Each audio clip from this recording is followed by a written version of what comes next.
جناب عبدالمطلب ننگی تلوار لے کے سواری کا جانور منگوا چکے ہیں، اس پر سوار ہو کر چلے اور مقررہ مقام پر پہنچے، اور یہ دیکھ کر حیران رہ گئے کہ صحرا میں ببول کا درخت لگا ہے، لیکن اس میں تازہ کھجوریں لٹک رہی ہیں۔ پیغمبر اسلام ان کھجوروں کو توڑ کے کھا رہے ہیں، اور دائیں بائیں دو انتہائی خوبصورت نوجوان کھڑے ہیں۔ حضرت عبدالمطلب نے اندازے سے پہچان لیا کہ یہ میرا پوتا ہے، کیونکہ 8 دن کی عمر سے آج تک یعنی 2 سال کی عمر تک اپنے پوتے کو نہیں دیکھا تھا۔ قریب پہنچے اور پیغمبر سے پوچھا کہ تم کون ہو؟ حضرت عبدالمطلب خود تو جانتے ہیں، لیکن ساتھ والوں کو بتانا مقصود تھا۔ پیغمبر نے اپنا سارا شجرہ نسب بتا دیا۔ میں محمد ابن عبداللہ ابن عبدالمطلب ابن ہاشم ہوں، یہاں تک کہ حضرت آدم تک اپنا پورا شجرہ بتایا۔ سوال کیا کہ یہ نوجوان تمہارے ساتھ کون ہے؟ کہا یہ جبرائیل ہیں، یہ میکائیل ہیں، ہر وقت میری حفاظت کرتے رہتے ہیں۔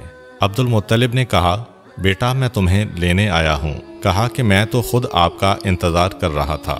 جناب عبدالمطلب اپنے ساتھ اپنے پوتے کو لے کر چلے، مکہ میں داخل ہوئے۔ اب تاریخ یہ بتاتی ہے کہ 8ویں دن کے بعد سے اب تک اپنی ماں کو بھی نہیں دیکھا، لیکن سیدھا اپنی ماں جناب آمنہ کے مکان میں داخل ہوئے۔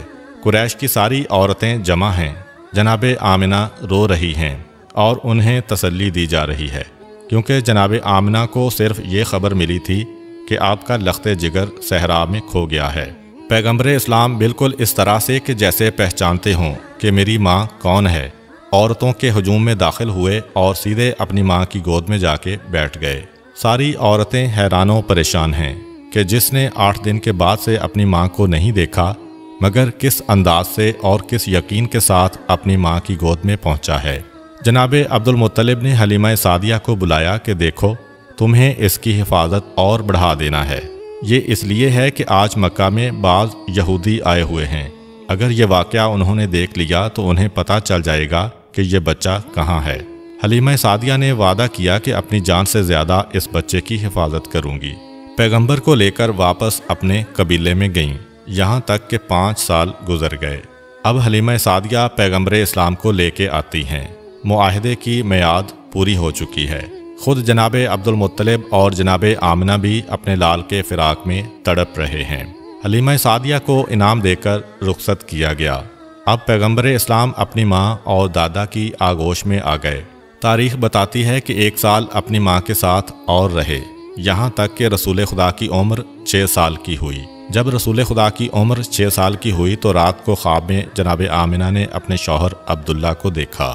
ایک مرتبہ تڑپ اٹھیں، صبح آنکھ کھلی تو اپنے سسر جناب عبدالمطلب کے پاس آتی ہیں اور آنے کے بعد اجازت طلب کرتی ہیں کہ میں مدینہ جانا چاہتی ہوں، وہاں پر میرے ماموں بھی ہیں اور میرے ماموں کے بیٹے بھی، اور وہیں پر میرے مرحوم شوہر کی قبر بھی ہے، میں ان کی قبر کی زیارت کرنا چاہتی ہوں۔ چنانچہ جناب عبدالمطلب کی طرف سے اجازت ملنے کے بعد جناب آمنہ اپنے بیٹے اور اپنی ایک کنیز جناب ام ایمن اور سواری کے 2 اونٹ اور ضرورت کا سامان لیتی ہیں۔ یہ مختصر سا قافلہ مکے سے مدینہ کے لیے روانہ ہوتا ہے۔ سفر طے کرنے کے بعد یہ قافلہ مدینہ میں قبیلہ بنو نجار میں پہنچا۔ یہ خاندان پیغمبر اسلام کا ننیال خاندان ہے، اور یہی وہ قبیلہ تھا کہ جب حضرت رسول خدا صلی اللہ علیہ وآلہ وسلم مکہ سے ہجرت کر کے مدینہ آئے تو اس قبیلے کی بچیوں نے آپ کو خوش آمدید کہنے کے لیے مشہور و معروف قصیدہ طلع البدر علینا پڑھا تھا۔ تاریخ بتاتی ہے کہ جناب آمنہ 1 مہینے تک اس قبیلے میں رہیں، اسی مکان میں ہی ٹھہریں جہاں حضرت عبداللہ کی قبر مبارک تھی۔ کچھ عرصہ وہاں گزارنے کے بعد واپسی کا ارادہ کیا، مدینے سے مکہ کے لیے روانہ ہوئیں۔ مدینے سے تقریباً 100 کلومیٹر کے فاصلے پر پہنچیں کہ مقام ابوا آ گیا۔ یہی وہ مقام ہے جہاں حضرت آمنہ اتنی بیمار ہو گئیں کہ آگے سفر کرنے کی ہمت نہ رہی۔ مختصر سا قافلہ روکا گیا۔ جناب آمنہ کی بیماری بڑھتی جا رہی تھی، یہاں تک کہ جناب آمنہ کا یہیں پر انتقال ہو گیا۔ 6 سال کی عمر میں پیغمبر اسلام کو باپ کے بعد ماں کی جدائی کا صدمہ بھی برداشت کرنا پڑا۔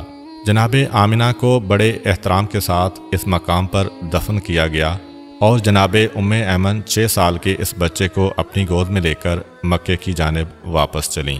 تاریخ کہتی ہے کہ پیغمبر اسلام کو اپنی والدہ اور ان کی قبر ہمیشہ یاد رہی۔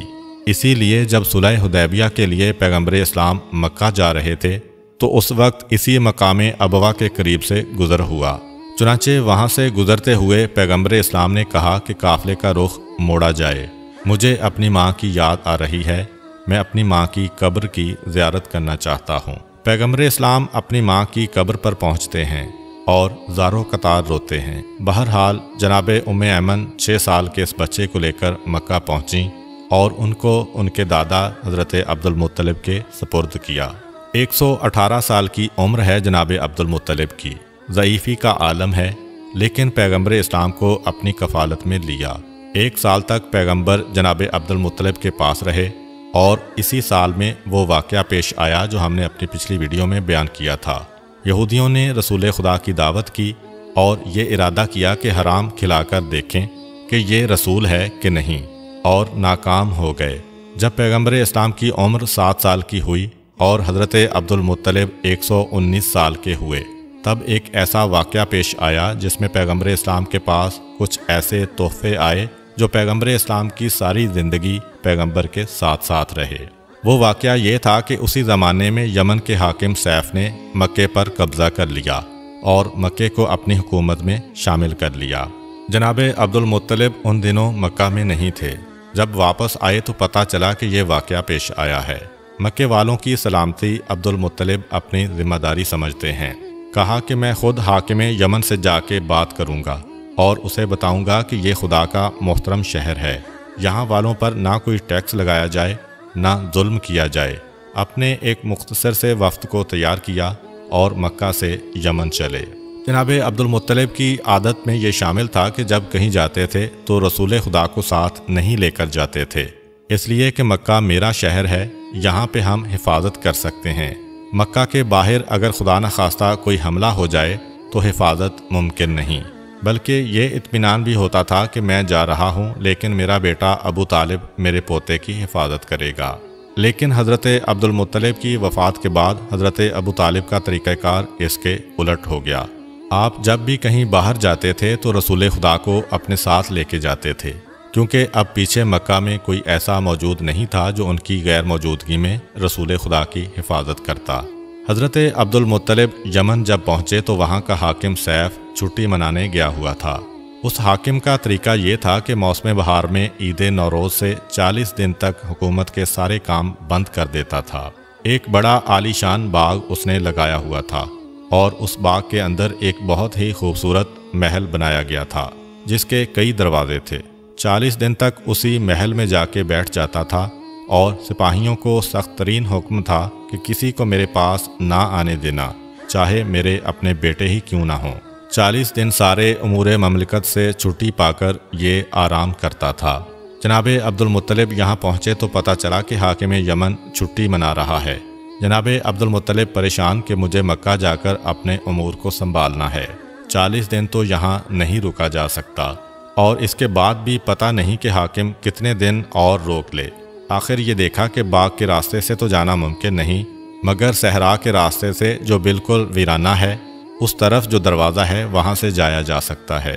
محل کے دروازے پر پہنچے، سپاہی سے کہا کہ جا کے بتاؤ کہ میں مکے سے آیا ہوں، میرا نام عبد المطلب ہے۔ سپاہی نے انکار کر دیا کہ مجھے قتل کر دیا جائے گا اگر میں نے آپ کا نام بھی اندر پہنچایا تو۔ حضرت عبد المطلب نے یہ سنا تو 100 سرخ اشرفیاں اپنے تھیلے سے نکال لیں اور اس کے حوالے کیں کہ یہ میری طرف سے انعام ہے اور یہ میرا وعدہ ہے کہ تمہیں کوئی نقصان نہیں پہنچے گا، اگر نقصان پہنچے تو میری ذمہ داری ہے، تمہارے نقصان کو میں پورا کروں گا۔ اب جب 100 اشرفیاں دیکھیں تو وہ بھی ایک لمحے کے لیے بھول گیا کہ کتنا بڑا خطرہ مول لے رہا ہوں۔ محل کے اندر گیا، جانے کے بعد دیکھا کہ حاکم محل کے بیچ میں بیٹھا ہے۔ کہا کہ ایک انتہائی مقدس اور ضعیف شخص مکے سے آیا ہے، آپ سے ملاقات کرنا چاہتا ہے۔ حاکم یمن سیف نے سنا، ایسا لگا کہ اسے بھی کسی آنے والے کا انتظار تھا، ورنہ یہ حاکم وہ تھا کہ جس کا حکم تھا اگر میرے بیٹے بھی میرے پاس آئے تو میں ان کو قتل کر دوں گا۔ ننگی تلوار رکھی بھی ہوئی ہے، لیکن اس وقت یہ سننے کے بعد کہ ایک اجنبی شخص مکے سے آیا ہے تو یہ سن کر کہتا ہے کہ جاؤ اسے بلا کر لاؤ۔ یہ جملہ بتا رہا ہے کہ حاکم نے مکے پہ قبضہ کیا تو اس کا کوئی مقصد تھا، اور اب غالباً اسے انتظار تھا کہ مکے سے ضرور کوئی میرے پاس آئے گا۔ سپاہی نے محل کے دروازے پر جا کر حضرت عبد المطلب سے کہا کہ آئیے۔ سپاہی خود حیران ہے، اسے یقین نہیں آ رہا۔ اب جب پیغام دے کے آ گیا تو سوچ رہا ہے کہ میں نے کتنی بڑی حماقت کر دی، مگر یقین نہیں آ رہا کہ آج کیا معجزہ ہو گیا۔ حضرت عبد المطلب کو لے کر محل کے اندر پہنچا۔ حاکم یمن محل کے اندر بیٹھا ہے، ایک پہلو میں ننگی تلوار ہے، ایک پہلو میں شراب کا جام ہے۔ جناب عبد المطلب کو آتا ہوا دیکھا، کھڑے ہو کر استقبال کیا۔ آپ کہاں سے تشریف لائے ہیں؟ جناب عبد المطلب نے کہا کہ میں مکے سے آیا ہوں اور مکے والوں کے بارے میں آپ سے کوئی بات کرنا چاہتا ہوں۔ کہا کہ آپ بیٹھ جائیے، آپ سے تو بعد میں سنوں گا، پہلے میں آپ کو کچھ بتانا چاہتا ہوں کہ میرے پاس انبیاء کے صحیفوں سے ایک علم پہنچا ہے کہ مکے میں عنقریب خدا کا آخری رسول ظاہر ہونے والا ہے، اور یہ آخری رسول جب اس دنیا میں آئے گا تو اس کے باپ کا انتقال ہو چکا ہوگا، کچھ عرصے کے بعد اس کی ماں کا بھی انتقال ہو جائے گا، اس کے بعد اس کا دادا اسے اپنی نگرانی میں لے گا۔ جب وہ دادا اسے اپنی نگرانی میں لے گا تو ایک مرتبہ وہ دادا مجھ سے ملنے آئے گا، اور میرے پاس انبیاء کی جانب سے 3 امانتیں اس رسول کے لیے رکھی ہوئی ہیں۔ میں انتظار کر رہا ہوں کہ مکہ میں وہ کون ہے جو آ کے مجھ سے یہ امانت لے جائے۔ یہ بھی یاد رکھیے کہ اس بچے کی پہچان یہ ہے کہ اس کے دونوں کاندھوں کے بیچ ایک مہر نبوت لگی ہوئی ہے جس پہ لکھا ہے لا الہ الا اللہ محمد الرسول اللہ۔ جب یہ بچہ آپ کو مکے میں نظر آئے تو آپ فوراً مجھے آ کر پیغام دیں، کیونکہ میں اس کا انتظار کر رہا ہوں۔ جناب عبد المطلب جانتے ہیں کہ یہ کس بچے کا تذکرہ ہو رہا ہے، لیکن سوچ رہے ہیں کہ کیا کہیں۔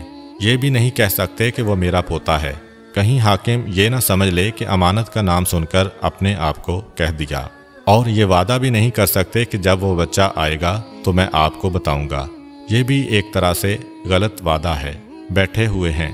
سیف مسکرایا، مسکرا کے کہا فقط اتنا ہی نہیں، میرا اندازہ یہ ہے کہ اس بچے کے دادا آپ ہی ہیں، اور وہ بچہ اس وقت آپ کے گھر میں پیدا ہو چکا ہے۔ جناب عبد المطلب نے کہا کہ ہاں، جو علامتیں آپ نے بتائی ہیں ان علامتوں کے مطابق تو میرا پوتا ہے، اور مجھے یہ بھی پتا ہے کہ میرا پوتا اللہ کا آخری رسول ہونے والا ہے۔ مجھے اس کے بارے میں سب کچھ معلوم ہے۔ سیف نے کہا کہ اچھا، کل دربار میں آپ سے ملاقات ہوگی اور وہاں پہ میں آپ سے تفصیلی بات چیت کروں گا۔ جناب عبد المطلب رخصت ہو کر باہر آ گئے، اور یمن میں جس جس کو یہ اطلاع ملی سب نے ایک مرتبہ حیرت کے مارے دانتوں میں انگلیاں دبا لیں۔ یہ کیسے ممکن ہے کہ ان دنوں میں کوئی آدمی جائے اور زندہ واپس آ جائے؟ اور اس سے زیادہ حیرت اگلے دن ہوئی کہ 40 دن سے زیادہ حاکم شہر والوں سے کٹ جاتا تھا، لیکن اب محل سے باہر نکل آیا۔ اگلے دن دربار سجایا گیا، اور دربار میں باقاعدہ مکے کے وفد کو شاہی مہمان کی حیثیت سے بلایا۔ حاکم نے جناب عبد المطلب کو اپنے پہلو میں بٹھایا اور سارے وفد میں بھاری انعامات تقسیم کیے۔ اب جناب عبد المطلب انتظار کر رہے ہیں کہ اب وہ امانتیں کب ملتی ہیں۔ حاکم نے کہا کہ راز کی بات ہے جو میں دربار میں سب کے سامنے نہیں کہہ سکتا۔ شام کو آپ میرے محل میں آئیے، جب آپ کو رخصت کیا جائے گا تو یہ امانتیں آپ کو دے دی جائیں گی۔ اب حضرت عبد المطلب کو انتظار ہے۔ شام کا وقت آیا۔ حضرت عبد المطلب شام کو محل میں گئے تو حاکم یمن نے 3 جانور پیش کیے۔ کہا کہ یہ 3 جانور میری طرف سے آپ کے اس پوتے کے لیے تحفہ ہے کہ جو اللہ کا آخری رسول ہونے والا ہے، اور اگر میں زندہ رہا تو یقیناً اس کی مدد کروں گا۔ حاکم یمن 1 اونٹنی، 1 خچر اور 1 گھوڑا تحفے میں پیش کرتا ہے۔ یہ اونٹنی تاریخ اسلام میں بڑی اہمیت رکھتی ہے، کیونکہ پیغمبر اسلام نے جو اپنا آخری خطبہ دیا تھا وہ اسی اونٹنی کے اوپر سوار ہو کر دیا تھا، جو حاکم یمن کی طرف سے رسول خدا کو ملی تھی۔ یہ تینوں جانور پیغمبر اسلام کے ساتھ مدینے میں بھی تھے۔ چنانچہ تاریخ بتاتی ہے کہ جب پیغمبر اسلام ہجرت کر کے گئے تو حضرت علی علیہ السلام کو بستر پہ سلایا گیا، اور ایک اور ذمہ داری آپ کے سپرد کی گئی کہ خاندان بنی ہاشم کی جو عورتیں ہیں جنہیں رسول خدا اپنے ساتھ لے کر نہیں گئے تھے، انہیں اور ان جانوروں کو اور خاندانی تبرکات کو لے کے مجھ سے مدینے میں ملاقات کرنا۔ تو یہ پیغمبر اسلام کے پاس وہ تحفے تھے کہ جو حاکم یمن کے ذریعے ان تک پہنچے اور آخری وقت تک پیغمبر کی خدمت میں رہے۔ حاکم یمن نے بتایا کہ یہ گھوڑا پروردگار عالم کی جانب سے ایک معجزے کے نتیجے میں وجود میں آیا، اور اس اونٹ کے بارے میں بھی روایت ہے کہ یہ خاص الخاص تحفہ پیغمبر اسلام کے لیے بنایا گیا۔ حاکم نے تینوں جانوروں کے بارے میں بتایا کہ اس اونٹنی پر میں اگر 6 مہینے بھی سفر کروں تو یہ تھکتی نہیں ہے اور اپنے سوار کو پریشان نہیں کرتی۔ گھوڑا ایسا بابرکت ہے کہ میں جس جنگ میں بھی اس پر سوار ہو کر گیا کبھی مجھے شکست نہیں ہوئی اور میرے قدم پیچھے نہیں ہٹے۔ خچر ایسا ہے کہ اس کے اوپر سوار ہو کر اگر تفریح کی جائے تو انسان کی تفریح کا لطف دوبالا ہو جاتا ہے۔ یہ خاص الخاص 3 تحفے ہیں، یہ آپ اس سال اپنے ساتھ لے جائیں۔ آئندہ سال جب آپ تشریف لائیں تو ایک اور اہم ترین راز ہے جو انبیاء کے صحیفوں میں ہے اور میرے سینے میں محفوظ ہے۔ میں وہ آپ تک پہنچاؤں گا تاکہ آپ پھر اپنے خاندان والوں کو یہ راز بتائیں۔ اپنے پوتے کی حد سے زیادہ حفاظت کریں۔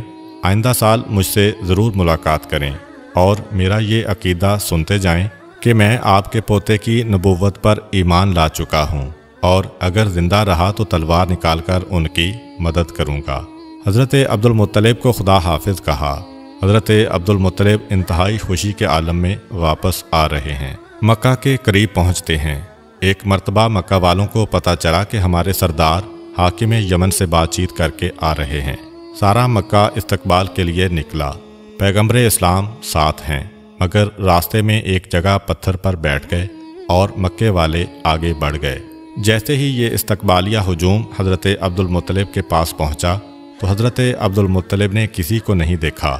پہلا سوال کیا کہ میرا پوتا کہاں ہے؟ اب لوگ ایک دوسرے کو دیکھ رہے ہیں۔ پتہ چلا کہ وہ تو راستے میں ایک جگہ آرام کے لیے بیٹھ گئے تھے۔ ہم آگے نکل آئے۔ جناب عبد المطلب نے کہا کہ میں کسی سے ملاقات نہیں کروں گا جب تک کہ اپنے عبداللہ کی نشانی کی زیارت نہ کر لوں۔ سب کو ہٹا کر آگے بڑھے اور خود پیغمبر اسلام کے پاس پہنچے۔ کہا کہ یہ 3 تحفے میں تمہارے لیے لایا ہوں۔ پیغمبر اسلام نے انتہائی خوشی کے ساتھ ان تحفوں کو قبول کیا۔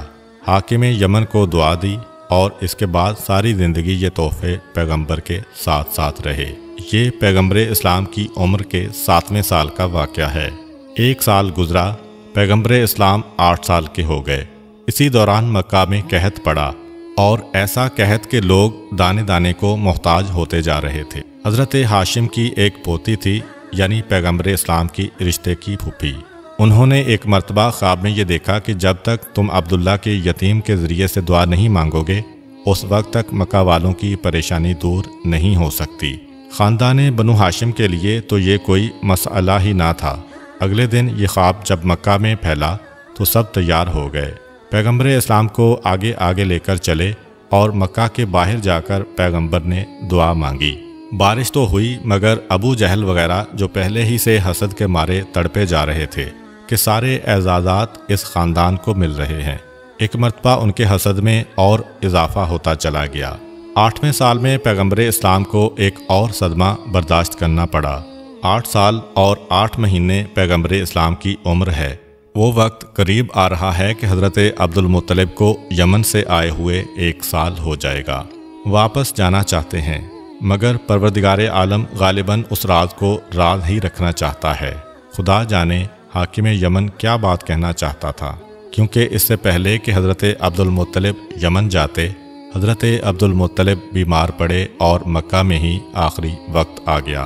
حضرت عبد المطلب کی حالت بگڑتی جا رہی تھی، یہاں تک کہ خاندان کے لوگوں نے طے کیا کہ حضرت عبد المطلب کو خانہ خدا کے قریب منتقل کیا جائے۔ چنانچہ جناب عبد المطلب کو خانہ خدا کے قریب لایا گیا اور ان کے لیے ایک مسند کو بچھایا گیا۔ حضرت عبد المطلب کو اس پر لٹا دیا گیا۔ خانہ خدا کے دروازے کے قریب حضرت عبد المطلب انتہائی بے چینی سے چاروں طرف دیکھ رہے ہیں، جیسے کسی کو تلاش کر رہے ہوں۔ پیغمبر اسلام بھی پیچھے پیچھے آ رہے تھے۔ جب یہاں پہنچے تو سیدھا آگے بڑھ کر اس مسند پر قدم رکھا۔ ابو لہب جو رسول خدا کا چچا تھا، اس نے سوچا کہ موقع غنیمت ہے، آگے بڑھ کر پیغمبر اسلام کو روکا۔ حضرت عبد المطلب جو غشی کی حالت میں ہیں، ایک مرتبہ آنکھیں کھولیں، چاروں طرف دیکھا، ایسا لگا کہ کسی کو ڈھونڈ رہے ہیں۔